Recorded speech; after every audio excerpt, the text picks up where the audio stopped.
Hi, my name is Detroit Miracle, and this video is about why partners in relationships cheat on one another from time to time.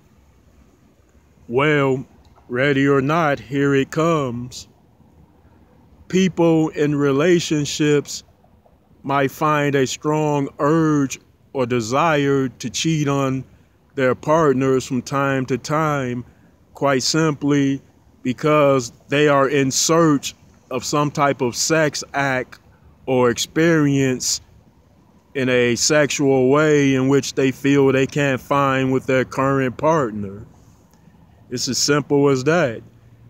Because if you are in a relationship with a person, you would have set limits on the type of things that you can do sexual, unless it's a porno type of relationship where all might feel free-spirited to try things and do things that are enjoyable and agreed upon by both partners involved.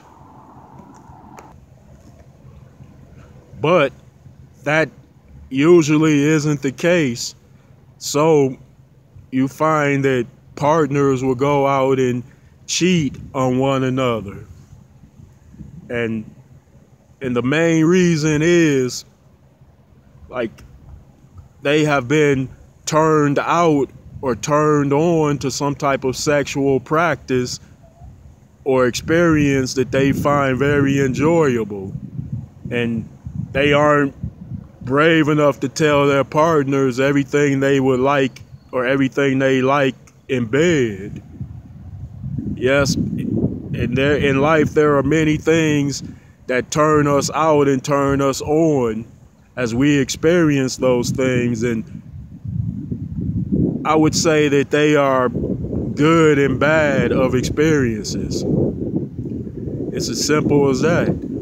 Like, just say you trying a cigarette for the very first time, and prior to trying that cigarette you didn't know what that experience was like, but after trying that one cigarette you become a 1-pack a day smoker or 2-pack a day smoker. And then when you manage to quit smoking cigarettes, just say you quit for a few weeks or even a couple of months, but you go back to smoking cigarettes and you become a 2-pack a day smoker again.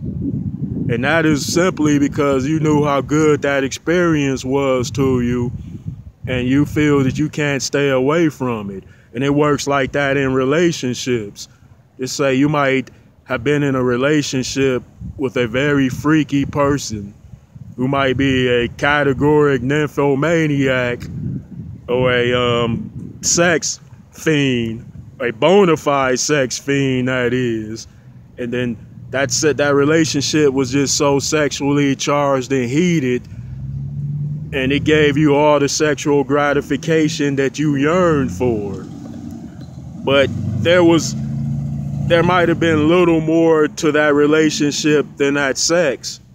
So when you got into a more serious relationship later on, you found that you lacked what you were gaining from that sexually charged relationship, which gave you all the gratification, fulfillment that you could have possibly wanted or hoped for.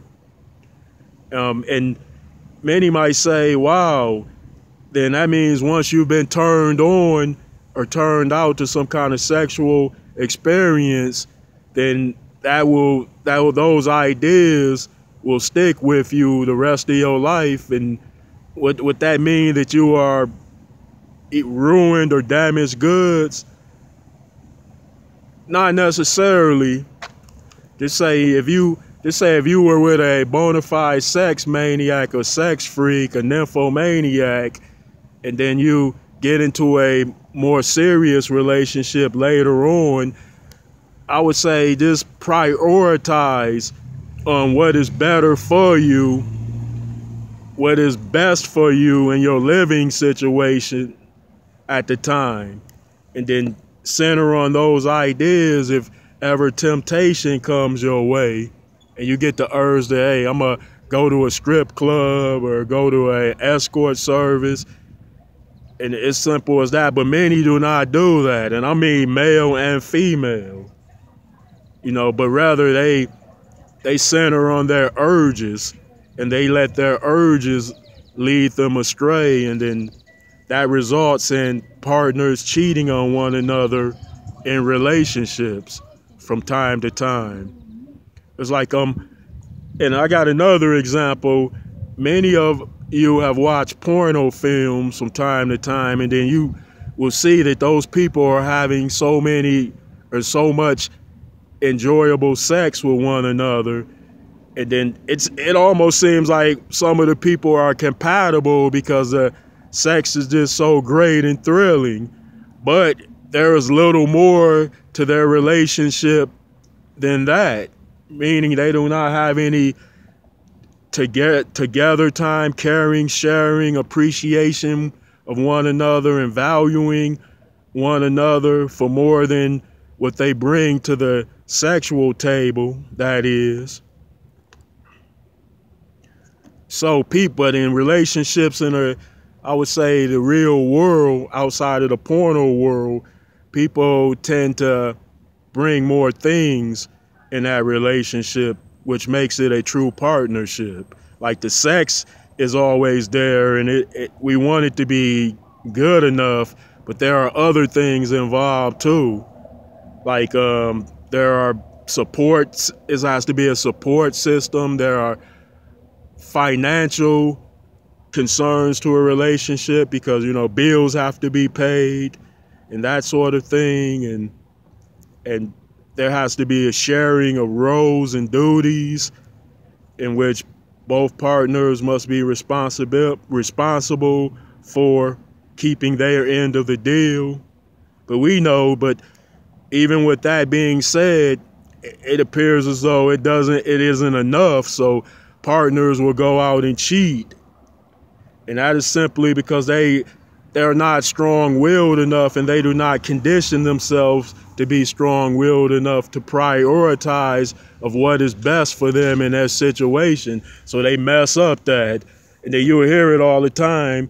It might be a guy or a woman that might say, wow, I'm sorry I messed up on that relationship for just a couple of hours of fun here and there outside of it because I really ruined a great thing, a good thing in my life, because now I lost that support system, that partnership, and that person that I know I could truly depend on and trust. Well, again, this is Detroit Miracle, and if you found this video to be enjoyable, please put a comment on the comment section as well as a like. And you are more than welcome to subscribe to this channel.